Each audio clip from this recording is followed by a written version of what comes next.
Student, science class 7 chapter 9 session first 9 chapter अपन देख रहे हैं जिसकी हेडिंग है सॉइल या मृदा या मिट्टी। मिट्टी किसको कहते हैं? तो जनरली शेल कण और ह्यूमस मिलकर आपके मिट्टी का निर्माण करते हैं। मिट्टी कैसे बनती है? अगर अपन मृदा निर्माण की प्रक्रिया को देखें तो जब बहुत ज्यादा सनलाइट यानी कि सूर्य का प्रकाश किसी चट्टान पर गिरता है तो चट्टान उस ऊष्मा को पाकर गर्म हो जाती है जिससे वो फैल जाती है। जब उस गर्म चट्टान पर ठंडा पानी या वर्षा जल का पानी गिरता है तो उस ठंडे और गर्म के आपस से मिलने से चट्टान चटक जाती है और उसके अंदर दरारें पड़ जाती है। उन दरारों में वर्षा जल के निरंतर प्रवाह होने से उस दरारे की जो साइज है वो बढ़ता जाता है और धीरे धीरे वो छोटे छोटे टुकड़ों में टूटकर नीचे की ओर गिरते हैं। वो टुकड़े पृथ्वी से टकराते हैं, आपस में घर्षण करते हैं और धीरे धीरे इतने बारीक हो जाते हैं वो मिट्टी और मृदा का निर्माण करते हैं। दूसरा, अगर अपन इसका मृदा निर्माण की प्रक्रिया देखें तो चट्टानों की दरारों में पक्षी आपस में एक स्थान से दूसरे स्थान पर जाते समय अगर उनके पैर में या पंखों में कोई बीज लग गया है और वो बीज उस चट्टान की दरार में जाकर गिरता है, या पक्षी फल फूल खाते हैं और उस बीज को उस दरार में अगर वो गिर जाता है तो फेवरेबल कंडीशंस यानी कि अनुकूल परिस्थितियां पाकर वो बीज ग्रो करता है, वृद्धि करता है, उगता है और जैसे जैसे उस बीज को उगने के लिए जड़ों को अंदर धंसने के लिए स्थान की आवश्यकता होती है वैसे वैसे उस चट्टान को क्या कर देते हैं, उसके होल को या उसके गैप को बढ़ाते जाते हैं और धीरे धीरे उसमें से जो चट्टान के बड़े टुकड़े नीचे की ओर गिरते हैं, रगड़ खाकर और वर्षा जल के साथ बहकर वो आपस में टकराने से मिट्टी का निर्माण होता है। तो इस प्रकार से मिट्टी के निर्माण के पश्चात अपन देखें तो मिट्टी हमारे लिए किस प्रकार से लाभदायक है। तो सबसे पहले तो मिट्टी जो है वो बहुत इंपॉर्टेंट प्राकृतिक संसाधन है। बिना मिट्टी के जीवन की कल्पना नहीं कर सकते क्योंकि मिट्टी जो है वो कृषि के लिए एक आवश्यक अंग माना जाता है। बिना मिट्टी के हम कृषि, खेती या फसल उगाने की कल्पना नहीं कर सकते। साथ ही अगर हमने किसी वृक्ष को बोया है, पादप को बोया है, किसी वृक्षारोपण को किया है तो वृक्षारोपण करने के लिए हमें मिट्टी की आवश्यकता होगी क्योंकि मिट्टी जो होती है वो पादपों की जड़ों को स्थिर रखती है और उसको स्थायी रूप से स्टेबल रखती है और वृद्धि करने में उसकी सहायता करती है। साथ ही मिट्टी जो होती है वो बहुत सारे जीवों को आश्रय देती है। आप खेतों में या बगीचों में अगर आपने खुदाई करते समय देखा हो तो मिट्टी को खोदते समय उसमें से केंचुए निकलते हैं, विशेष प्रकार के वर्म्स निकलते हैं, बहुत सारे ऐसे कीड़े मकोड़े होते हैं जो मिट्टी के अंदर रहते हैं। मरुस्थलीय क्षेत्रों में, रेतीले क्षेत्रों में चूहे या सांप वगैरह जो है वो बिल बनाकर मिट्टी के अंदर रहते हैं। तो बहुत सारे सजीवों का आश्रय स्थल जो है वो मिट्टी को माना जाता है। साथ ही मिट्टी जो है वो जल और पोषक तत्वों को धारण करती है जो कि जड़ों की सहायता से पौधों को अन्य भागों तक पहुंचाए जाते हैं और उसकी वृद्धि और विकास में महत्वपूर्ण भूमिका निभाते हैं। ये है मिट्टी कैसे निर्मित होती है और मिट्टी हमारे लिए किस प्रकार से उपयोगी है। अब अपन अगर देखें कि हम एक मोबाइल मिट्टी के प्रोफाइल या परिच्छेदिका का निर्माण करें तो आप देखना कहीं पर किसी मकान की नींव की खुदाई हो रही है या कहीं पर आप देखेंगे कि कहीं पर कोई चट्टान की खुदाई हो रही है रोड निर्माण के समय या कोई सड़क बन रही है उस समय, तो आपको एक निश्चित क्षेत्र में अगर आप वहां पर जज करेंगे तो आपको कुछ लेयर्स दिखाई देगी। उस लेयर को ही अपन क्या कहते हैं? मृदा परिच्छेदिका या मिट्टी की प्रोफाइल। मिट्टी की प्रोफाइल में हम देखते हैं, मैंने यहाँ पे एक डायग्राम बनाया है कि मैंने एक मिट्टी ली है, मुट्ठी भर के मिट्टी, उसको मैंने ग्लास में डाला और उसको अच्छे से हिलाया तो उस ग्लास में भी आपको 3-4 लेयर दिखाई देगी। जनरली सबसे ऊपर जो सूखी पत्तियां या सबसे ऊपर का जो क्षेत्र बनेगा जो हल्का होने के कारण ऊपर तैरता है उसको अपन जनरली ह्यूमस कहते हैं, जिसको शीर्ष मृदा कहा जाता है। और इसका जो संस्तर स्तर होगा वो कौन सा होगा? ए। इसमें पाई जाने वाली मिट्टी मृदु होती है, सरंध्र होती है और साथ ही उसकी उर्वरक क्षमता बहुत ज्यादा होती है। यानी कि मिट्टी की सबसे ऊपरी परत जो होती है जो कि अपने को विजिबल होती है और सामान्यतया दिखाई देती है वो सबसे ज्यादा उपजाऊ होती है और फसलों के लिए बहुत अच्छी मानी जाती है। उसके नीचे का अगर अपन भाग देखें तो दूसरी जो है वो आपकी मध्य परत बनेगी जिसका संस्तर स्तर होगा बी और इसमें खनिज लवणों की मात्रा ज्यादा होती है, खनिज की मात्रा ज्यादा होती है, इसलिए इसका रंग जो होता है काफी गहरा होता है और ये कठोर परत मानी जाती है इसकी अपेक्षा, पहली परत की अपेक्षा। तीसरी अपन लेयर देखेंगे तो सी संस्तर स्तर बनता है, इसमें बहुत सारी दरारें उपस्थित होती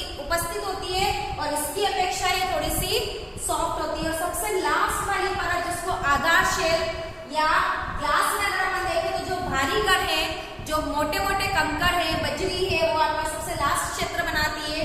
थर्ड वाले क्षेत्र में आपकी घुलनशील मिट्टी जो कि पानी के कलर को हल्का सा मटमैला कर देती है, उसको आधार शेल कहते हैं। और सबसे कठोर स्तर जो माना जाता है, इसकी खुदाई हम फावड़े से नहीं कर सकते, इसके लिए ड्रिल मशीन्स या जेसीबी मशीन्स की सहायता से इसकी खुदाई की जाती है।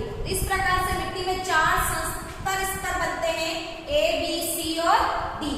ह्यूमस क्या होता है? तो मिट्टी में उपस्थित सड़े गले जैव पदार्थ ह्यूमस कहलाते हैं। हम देखते हैं कि जितने भी जैविक पदार्थ है, रोटी, रसोई घर से निकले सब्जियों के छिलके, कागज, कॉटन का कपड़ा, पत्तियां, फूल, सड़ी गली डालियां, ये सारी अगर अपन नीचे गिरती है तो हम देखते हैं कि 2 दिन, 4 दिन या 10 दिन बाद वो बैक्टीरिया के द्वारा अपघटित हो जाती है और मिट्टी में मिल जाती है और मिट्टी को उपजाऊ बनाती है। मिट्टी का रंग गहरा लाल हो जाता है। ऐसे पदार्थ को अपन क्या कहते हैं? ह्यूमरस कहा जाता है। मृदा परिच्छेदिका आपने देखी किस प्रकार से बनती है, कहते किसे हैं? मृदा की विभिन्न परतों से गुजरती हुई ऊर्ध्वाधर काट मृदा परिच्छेदिका कहलाती है। अगर आप देखें फॉर एग्जांपल, यहाँ से हम खुदाई कर रहे हो, यहाँ तक खुदाई कर ली, तो ये जो ऊर्ध्वाधर काट हमको दिखाई दे रहा है किसी भी दीवार का या किसी भी चट्टान का, वो आपका क्या कहलाएगा? मृदा प्रोफाइल या सॉइल प्रोफाइल।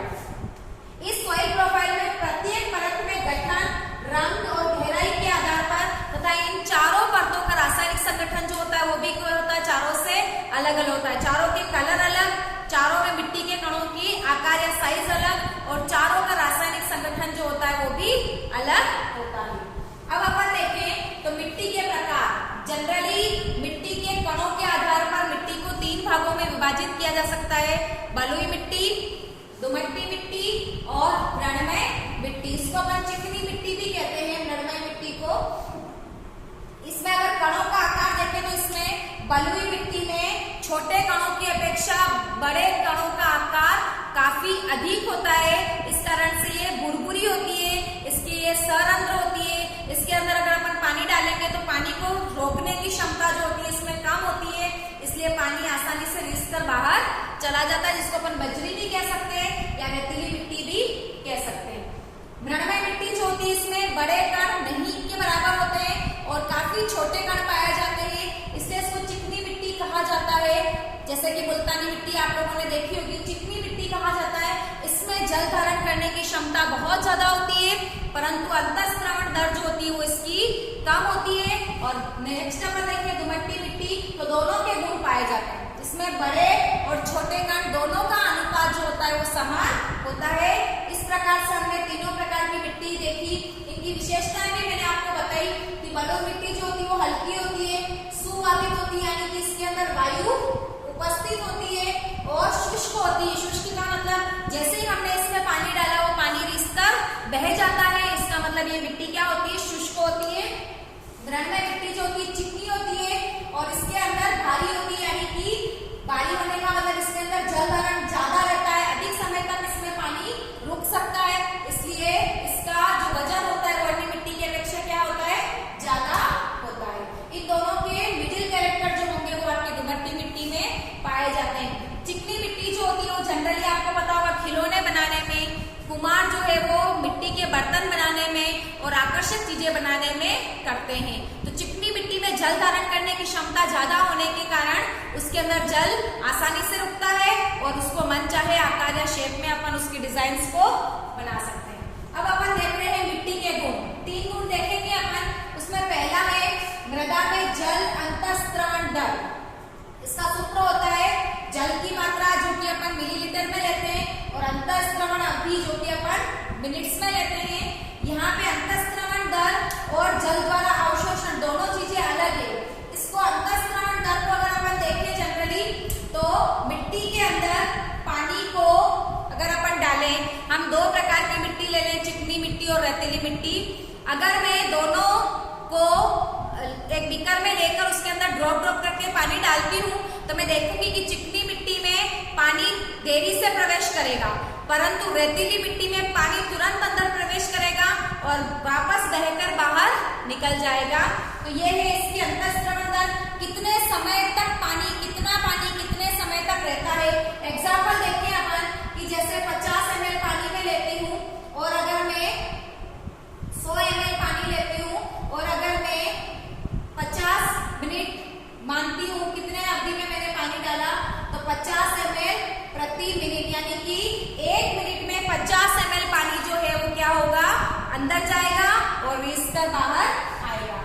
दूसरा है मृदा में नमी, मृदा द्वारा जल को अपने अंदर रोकना। आप देखते हैं इसका एक एक्सपेरिमेंट करना अगर अपन चाहें तो एक मुट्ठी भर के मिट्टी लेनी है, जिसको मैं टेस्ट ट्यूब में लूंगी और उसको हल्की लो पर अगर मैं गर्म करूं किसी पात्र की सहायता से, किसी स्टोव या किसी गर्म मोमबत्ती पर अगर मैं इस टेस्ट ट्यूब को रखूं और गर्म करूं तो मैं देखूंगी कि यहाँ पर कुछ समय पश्चात इस मिट्टी में से जल वाष्प की जो बूंदे हैं वो बाहर की ओर दिखेगी, जल वाष्पित होकर भाप के रूप में बाहर दिखेगा और इस टेस्ट ट्यूब की ठंडी सतह से टकराकर वो जल की बूंद के रूप में अपने को दिखाई देगा।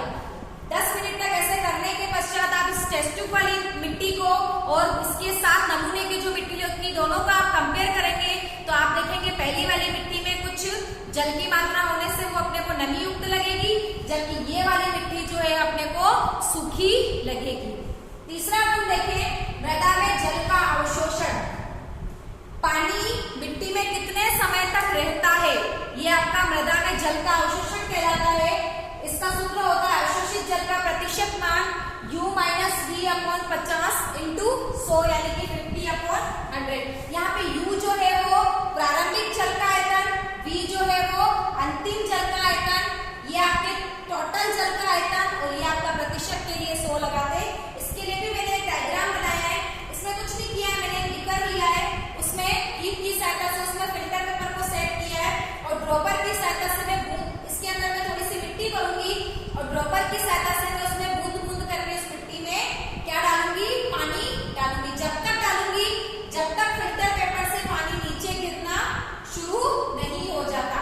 मतलब कि जिस मिट्टी की फॉर एग्जाम्पल अगर मैं बलुई मिट्टी की बात करूं तो बलुई मिट्टी में अवशोषित जल का प्रतिशत कम होगा, तुरंत पानी अवशोषित होगा और कहाँ आ जाएगा, नीचे की ओर आ जाएगा।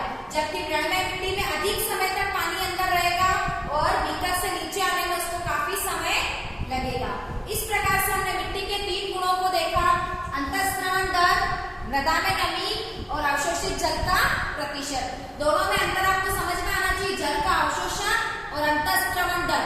अवशोषण का मतलब कितने समय तक मिट्टी पानी को एब्जॉर्ब करती है, अपने अंदर रखती है, और अंतःस्रवण दर का मतलब है कितनी कम समय में कितनी आसानी से जल अंदर जाता है और मृदा के कणों के आकार के अनुसार जल वापस बाहर की ओर रिसता है।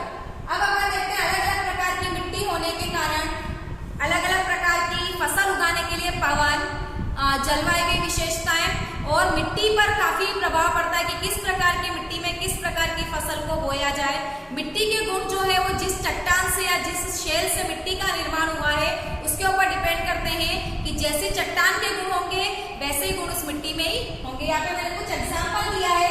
जो आपकी मृणमय मृदा होती है इसमें गेहूं और चने को बोया जाता है क्योंकि ये मिट्टी ह्यूमस से समृद्ध होती है और इसकी उर्वरक क्षमता जो होगी वो ज्यादा होगी।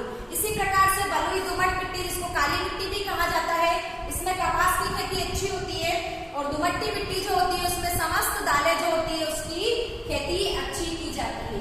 चट्टान निर्माण की, चट्टान से मिट्टी निर्माण की प्रक्रिया जो कि उसको अपन अवक्षय कहते हैं, इसकी मैंने डेफिनेशन लिखी है। पवन, जल और जलवायु की क्रिया से चट्टानों के टूटने का प्रक्रम क्या कहलाता है, अवक्षय कहलाता है। इस प्रकार से आज के सेशन में अपन मिट्टी कैसे बनती है, मिट्टी हमारे लिए किस प्रकार से लाभदायक है, मिट्टी के प्रकार और साथ ही मिट्टी के गुणों के ऊपर डिस्कशंस किया। आज के सेशन में इतना ही। नेक्स्ट सेशन में नए चैप्टर के साथ हम फिर से मिलेंगे। Thank you.